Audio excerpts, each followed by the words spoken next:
बर्तमान labour card के नहीं आसला गोटे बहुत बड़ अपडेट। इहादे आपन को मिलबार के जाऊँ 3500 टंका काना रही अपडेट आसुन जानमा पूरा खबर। तार आगु आम चैनल जदि नुआ अच्छन वीडियो के गोटे लाइक करी चैनल के सब्सक्राइब कर दउन। लेबर मानक लगे बहुत योजना कार्यकारी कर सरकार, तेरे ई योजना विषय प्राय लोग जानी से लगे लाभ भी उठे नहीं पार्बार लोग। सरकार तरफ मिलता लेबर कार्ड द्वारा ओडिशा सरकार श्रमिक मान को 1000 ରୁ 3500 टंका तक देवार के जाउछन। ई योजनार लाभ उठाबार लगी चाहूतिले आपन को काना काना करबार के पड़वा सेटा जानबार बहुत जरूरी।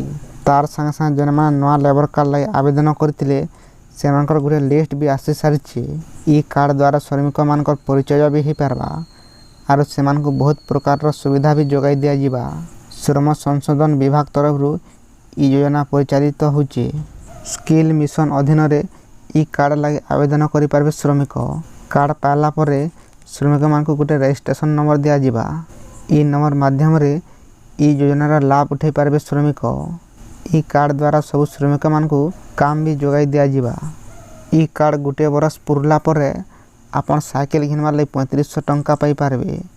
ता संग संग श्रमिक मान को निजर सामान घिनबार लगी लेबर कार्ड माध्यम रे 15,000 टंका भी देबे सरकार। आरो आपन ई कार्ड द्वारा आर भी सुविधा पाई पारबे।